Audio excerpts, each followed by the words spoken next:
함께 신앙 고백하겠습니다. 전능하사 천지를 만드신 하나님 아버지를 내가 믿사오며 그 외아들 우리 주 예수 그리스도를 믿사오니 이는 성령으로 잉태하사 동정녀 마리아에게 나시고 본디오 빌라도에게 고난을 받으사 십자가에 못 박혀 죽으시고 장사한 지 사흘 만에 죽은 자 가운데서 다시 살아나시며 하늘에 오르사 전능하신 하나님 우편에 앉아 계시다가 저리로서 산자와 죽은 자를 심판하러 오시리라.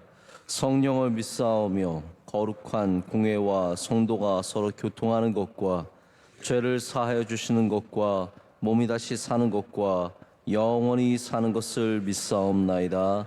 아멘. 찬송가 408장 함께 찬송하시겠습니다.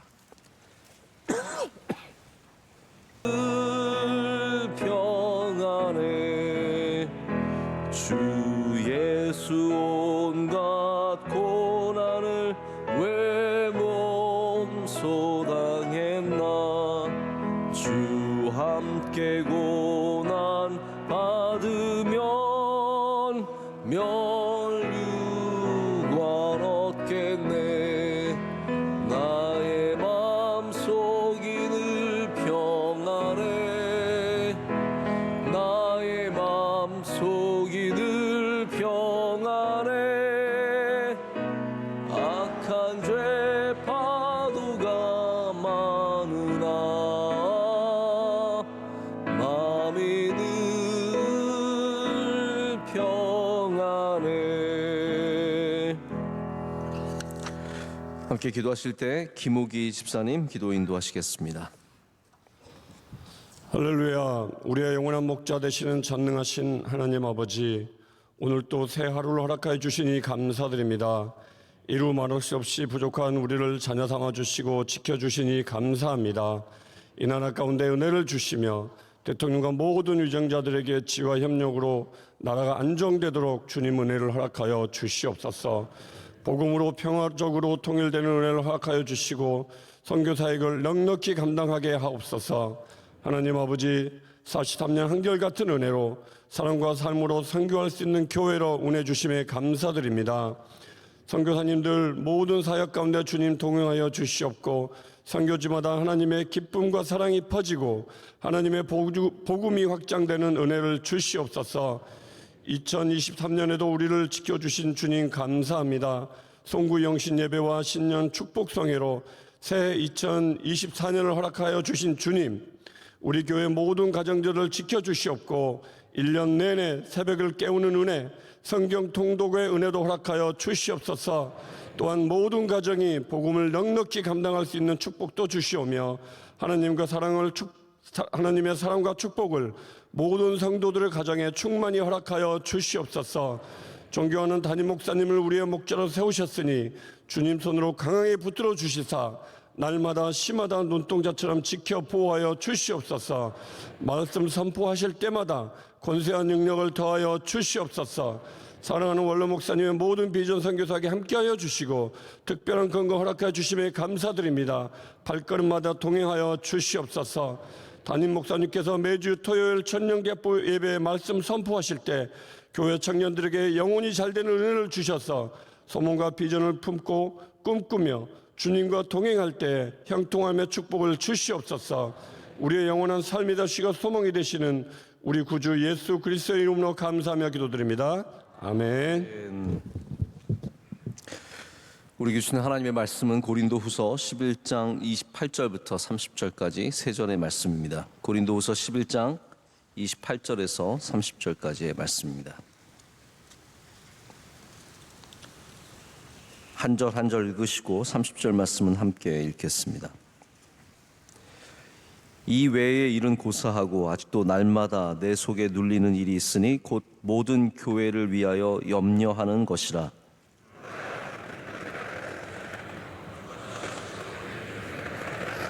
다 같이요. 내가 부득불 자랑하실 때 내가 약한 것을 자랑하리라. 아멘. 오늘 그래도 좋습니다의 제목으로 하나님의 말씀을 이 시간 나누겠습니다. 우리가 무엇인가를 꿈꾸고 소망하고 일할 때 우리의 뜻대로 다 안 될 때가 있습니다. 오늘 이제 바울은 그런 삶을 많이 살았죠. 그런데 내 뜻대로 안 되고 잘 안 될 때 혹시 여러분 그래도 괜찮다라고 생각해 보신 적 있으십니까? 오히려 나에게 좋은 기회가 될 수 있다라고 느껴보신 적이 있으십니까? 만약에 그렇다면 여러분은 믿음이 있는 사람입니다. 믿음이 잘못되면, 내가 원하는 대로 안 되면 하나님께서 나를 도와주시지 않는 것이고, 내 뜻대로 인생이 흘러가지 않으면 하나님께서 나의 길을 축복하지 않으신다라고 생각하는 그러한 생각입니다. 바른 믿음은 내 뜻대로 안 될 때도 하나님을 신뢰하는 것입니다. 여러분, 우리가 오늘 읽은 본문의 말씀은 바울이 자신의 사역 속에서 얼마나 많이 고생을 하고 많은 아픔을 당하고 어려움을 당했는지를 아주 상세하게 적은 다음에 하는 말입니다. 우리가 고린도 전후서 말씀을 제가 강해로 전했기 때문에 여러분께서 기억을 하시겠지만, 정말로 바울이 이런 수많은 고난과 내 뜻대로 안 되는 삶 속에서 그가 자신의 약한 것을 자랑하고 있는 것을 우리는 주목해 봐야 합니다.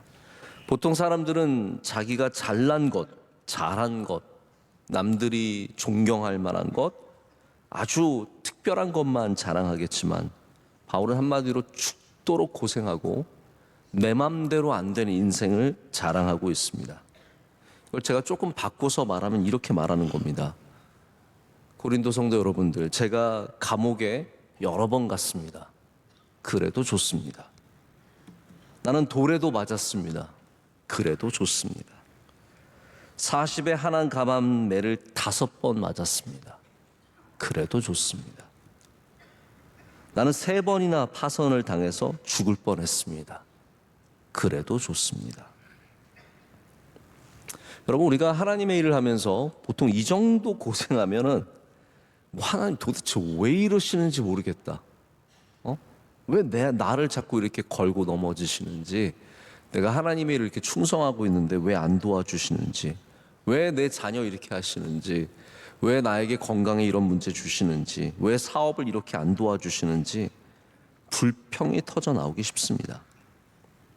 근데 바울을 한번 보십시오.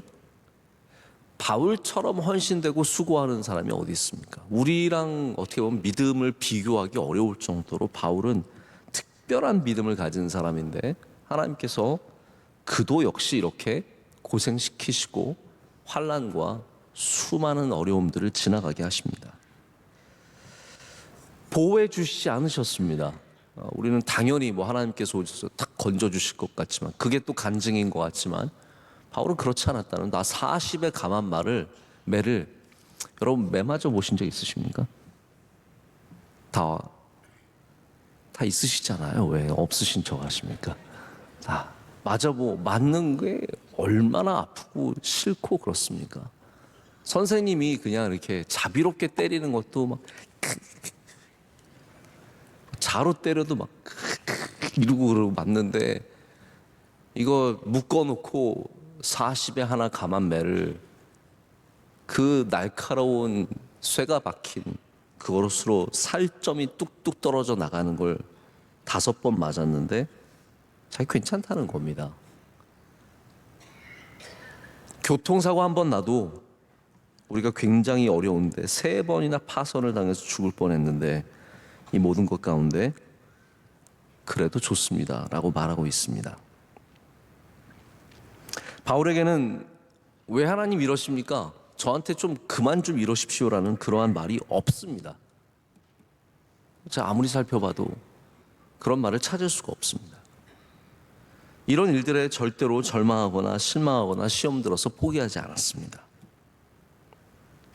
오히려 바울은 이런 상황 속에서 나의 약함을 통해 하나님이 강하시다라는 것을 경험하고, 나의 약함을 통해서 교인들의 약함을 이해하고 마음이 오늘 애탄다라고 표현하고 있을 정도로 자신의 그 약함이, 자신의 그 수많은 고난과 환난이 자신의 사역에 좋은 것임을 고백하고 있습니다.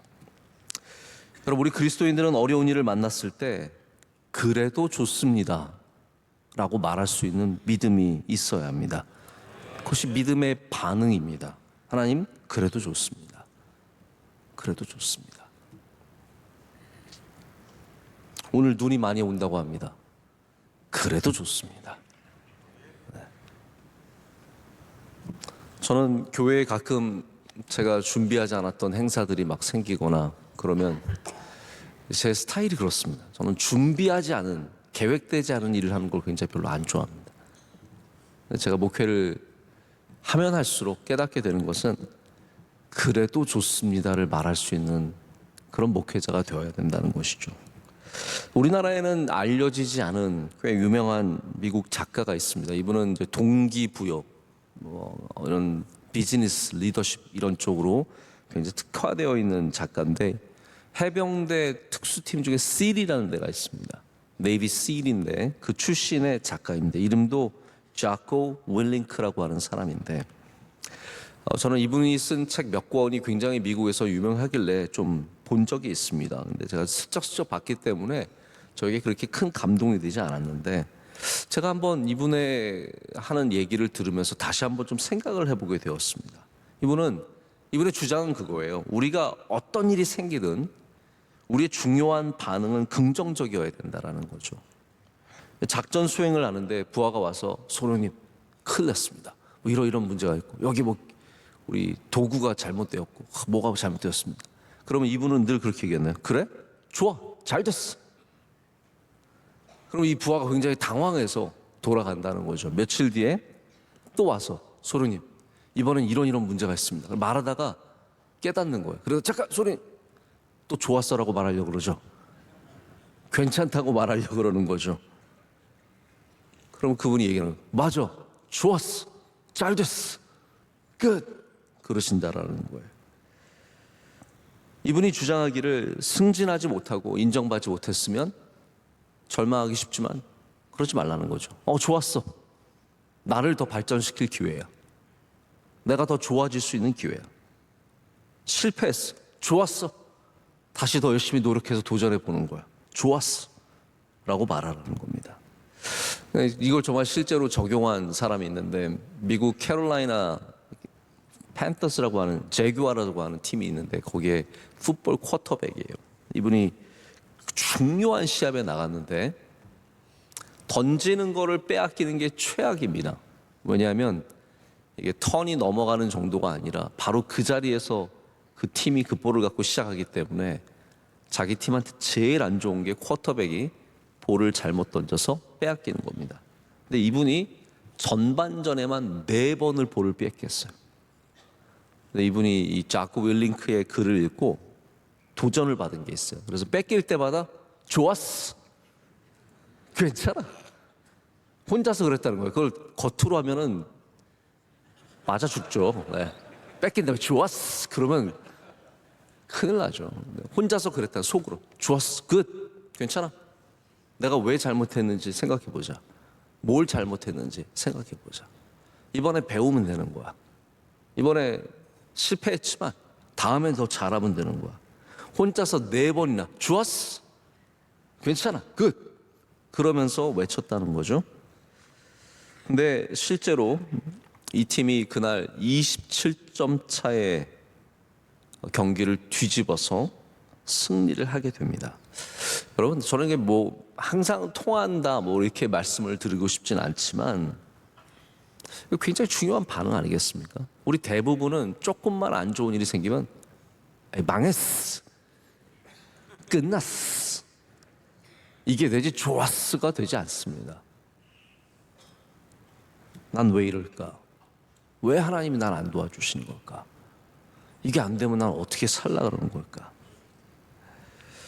여러분, 우리가 긍정적인 반응을 보여야 하는 이유는 뭐 그냥 단순히 정신적인 이유 때문이 아니라 이것이 신앙과 굉장히 깊은 관련을 갖고 있기 때문입니다. 우리가 긍정적인 반응을 보여야 하는 가장 중요한 첫 번째 이유는 무엇인가를 배울 수 있기 때문입니다. 할렐루야. 제가 몇 주 전에도 실패박물관이라는 제목의 말씀을 전하면서 우리가 저지르는 많은 실수가 우리가 들여다봐야 하는 하나님의 뜻이 있는 배워야 하는 곳이다라고 말씀을 드린 적이 있습니다. 우리 사람들은 잘 안 됐다라는 감정이 우리를 사로잡으면 위축됩니다. 아, 큰일 났다. 두렵습니다. 아, 끝난 거 아닌가. 섭섭한 마음이 들어오기 시작하면 아, 왜 또 안 되고, 왜 안 도와주시고, 나는 왜 안 되고, 이러면 그 마음이 우리를 지배하기 쉽습니다. 여러분, 믿음이 우리의 마음을 다스려야지 절망과 실망과 섭섭한 마음이 우리를 다스리면 안 됩니다. 저희 아이들에게 중요하게 가르쳐주는 것 중에 하나가 뭐냐면 기분이 태도가 되게 하지 마라. 너의 기분이 태도가 되게 하지 마라. 기분은 안 좋아도 인사는 해라. 기분이 안 좋을 수 있죠. 그렇다고 인사 안 하고 그냥 가면 그거는 인격적으로 성숙한 게 아닙니다. 기분이 안 좋아도 인사는 할 수 있어야 되고, 속상해도 자기가 해야 될 건 있고, 기분이 태도가 되지 않게 하는 것. 근데 우리 많은 경우에는 우리의 감정과 우리의 기분이 태도가 되어서 잘못된 곳으로 가도 그거를 그냥 가만히 놔두는 거예요. 내 인생인데도 그냥 거기에 끌려다니는 겁니다. 실패로부터, 우리 아픔으로부터, 안 되는 일로부터 배우려는 마음이 생기면 좋았어, 그래, 괜찮아, 굿, 이렇게 말할 수 있는 마음이 생기는 겁니다. 아이가 이제 시험을 보고, 저희 아이 얘기는 아니지만 만약에 60점을 받아왔다고 쳐봐요. 60점 어떻게 생각하세요? 아우, 저희 아이는 60점만 맞으면 잘 맞은 겁니다. 뭐 이렇게 생각하시는 분들 계실 수 있겠죠?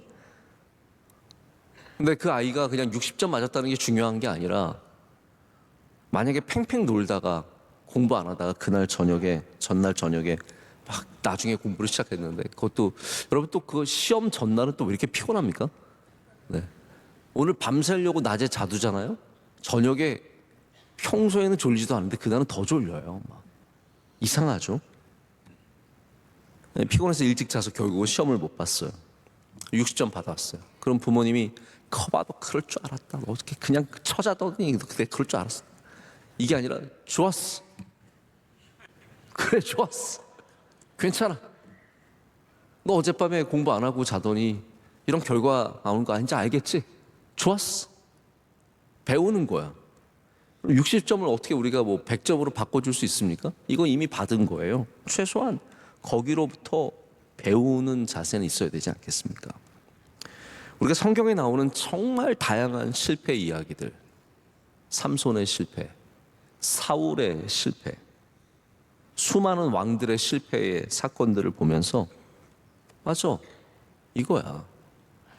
하나님과 어떻게 틀어지는지, 아름다웠던 삶이 어떻게 무너지는지, 하나님께 사명을 받은 삶이 어떻게 흐트러져서 다른 곳으로 헤매고 다니는지, 그것을 보면서 우리가 배울 수 있는 자세가 있어야 합니다. 우리의 삶도 마찬가지입니다. 하나님께서 우리에게 때로는 아픔을 주시고 환난과 고난을 주실 때 그것을 떨쳐버리려는 마음만 있는 것이 아니라 그것으로부터 배우려는 자세가 있어야 합니다. 두 번째는 우리가 그래도 좋습니다. 오늘 제목이죠. 그래도 좋습니다의 자세를 갖는 이유는 그 어려움을 또한 넘어서기 위해서입니다. 할렐루야. 넘어서야 합니다. 그것이 우리의 삶의 흉터가 되고 우리를 누르는 짐이 되어서 거기에만 눌려서 살면 안 됩니다. 우리는 환난과 고난을 넘어서서 주님이 주시는 이 귀한 경주를 완주하고, 할렐루야, 주님의 뜻을 이루는 사람들이 되어야 합니다. 그래서 이 바울의 이야기가 그냥 단순히 좋은 태도로 끝나는 이야기가 아닙니다. 저는 오늘 여러분에게 좋은 태도를 가지면 뭐 좋은 일이 생깁니다, 이렇게만 말씀드리고 싶지는 않습니다. 바울의 이야기는 이런 약함 속에서 이런 환난을 헤쳐나가고 어려움을 이겨내며 결국은 하나님의 주신 사명을 감당하는 게, 이게 진짜 바울의 이야기가 아니겠습니까?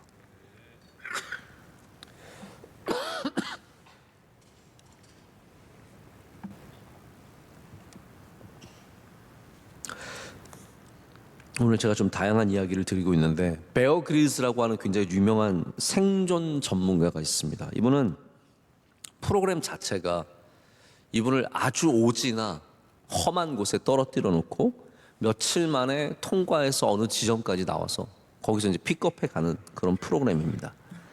사막 한가운데 떨어뜨려 놓고 너 이틀 뒤에 여기서 만나자 합니다. 때로는 북극 같은 데 떨어뜨려 놓고요. 열대 우림에 떨어뜨려 놓기도 합니다. 그러면 이분이 막 옷에 물을, 이게 이상한 물이 있어도 막 옷에 물에 부어가지고 그거를 떨어뜨려가지고 필터링해서 마시기도 하고 온갖 상황에서 살아남는 이야기가 나옵니다. 제가 지난번에 아주 예전에 본 에피소드에서는 이분이 추운 곳에서 자야 하는데 너무 추우니까 가다가 죽은 술록을 발견했어요. 또 그런 것도 어떻게 또 발견하는지 모르겠어요. 이분이 죽은 술록을 딱 보더니 오래 안 됐으니까, 아직도 온기가 남아있으니까 배를 가르는 거예요. 내장을 꺼내고 그 안에 자기가 들어가는 거예요. 그 안에 들어가서 밤을 그 안에서 자는 거예요. 이상한 거 먹는 건 기본이에요. 막 지나가다가 개구리가 있으면 개구리 좋았어. 여러분 개구리 보면서 좋았어 그러세요? 그러죠? 개구리 보면 좋았어. 그 사람은 개구리라고 안 합니다. 단백질이야 그럽니다. This is protein. 저는 그분을 보면은 사물을 보는 생각이 달라집니다. 이렇게 뭘 보면은 동물이라고 생각 안 하고 프로틴, 단백질이야, 탄수화물이야, 뭐 이거는 수분이야, 뭐 이런 생각을 갖게 되거든요. 죽은 동물을 발견하면 상한 것인지 아닌지 금방 딱 확인해서 저 오늘 아무것도 못 먹었습니다. 이걸 꼭 먹어야겠습니다. 그러면서 확 잘라가지고 먹습니다. 좋았어. 우리가 생각하기엔 아무것도 아니고 별거 아닌데 이분은 발견하면 좋았어라고 얘기를 합니다. 사명을 감당하기 위해서 어려움 속에서 좋았어를 외쳐야지. 그래, 또 개구리야. 뭐 쥐야. 왜 깨끗한 물이 없고 더러운 물밖에 없어. 이러면은 그 어려움을 절대로 이겨낼 수가 없습니다. 여러분, 우리는 아름다운 삶을 사는 것도 있지만 생존해야 되는 경우도 있습니다. 생존해야 되는 삶 속에서는 우리가 절대적인 믿음으로 살아가야 합니다. 믿음으로 살아가려면 하나님이 주신 것을 좋다라고 여길 수 있는 마음의 자세가 필요하다는 거죠. 다윗이 골리앗 앞에 섰을 때 시냇가에 있는 돌을 주우면서 뭐라고 말했을 것 같습니까? 야, 이거 큰일 났는데 이거 말고 좀 좋은 거 없나? 이거로 싸워도 될까? 그렇게 말하면서 돌을 집었겠습니까? 아니면 시냇가에 있는 돌을 발견하면서 성경에 없는 얘기를 하는 겁니다. 좋았어. 이거야. 바로 이거야. 라고 말하면서 집었겠습니까? 여러분, 우리 주변을 돌아보면 하나님께서 이미 우리에게 허락하신 은혜들이 있습니다. 여러분에게 이미 주신 하나님의 능력이 있고 은혜가 있기 때문에 우리는 어려운 상황 속에서 하나님의 은혜를 발견할 수 있는 자세를 가져야 하고 바로 그것 때문에 우리는 좋았어라고 외칠 수 있는 사람이 됩니다. 말씀을 맺습니다. 어디를 봐도 바울이 좋았어를 외쳤다는 증거는 없습니다. 뭐 고린도후서 11장에 아무리 봐도 좋았어 이러는 바울의 반응은 없습니다. 하지만 바울이 모든 어려움 속에서 그것을 자랑으로 삼는 것은 바로 그의 신앙의 자세가 어떠했는지를 우리에게 보여주고 있습니다. 여러분, 올해 여러분이 어떤 일을 만나든지 그 일을 만나는 자세가 중요하다는 것을 꼭 기억하시길 축복합니다. 그것이 바로 영적인 질문입니다. 우리 삶에 내 마음대로 안 되는 일들과 환난과 고난과 어려움을 만날 때 우리가 그 앞에서 영적인 자세를 가질 수 있느냐, 그게 가장 중요한 오늘 우리가 가져야 하는 질문입니다. 여러분, 오늘 좋은 날 되시길 축복합니다. 눈이 많이 와도 좋았어, 추워도 좋았어, 뭐 그런 일은 안 생기겠지만 빵꾸가 나도 좋았어.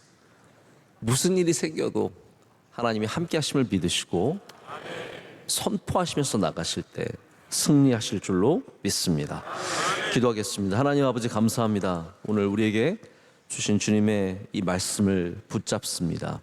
환난과 어려움과 아픔과 실패와 고난을 경험하지만 우리 그 약한 곳에서 주님의 뜻이 이루어지고 주님의 역사가 완성되며 우리는 그 안에 부르심을 입은 주의 종들로서 쓰임받게 되는 줄로 믿습니다. 하나님, 어려움 속에서 주님의 선하심을 보게 하시고 주님의 인도하심을 만나게 하여 주시오며 우리 모든 성도들이 영적으로 승리하게 하여 주시옵소서. 하나님, 우리 모든 가정들도 승리하게 하시고 모든 기업들과 모든 일도 승리하게 하셔서 삶의 모든 곳에서 주의 영광을 드러내는 귀한 백성들 되게 하여 주시옵소서.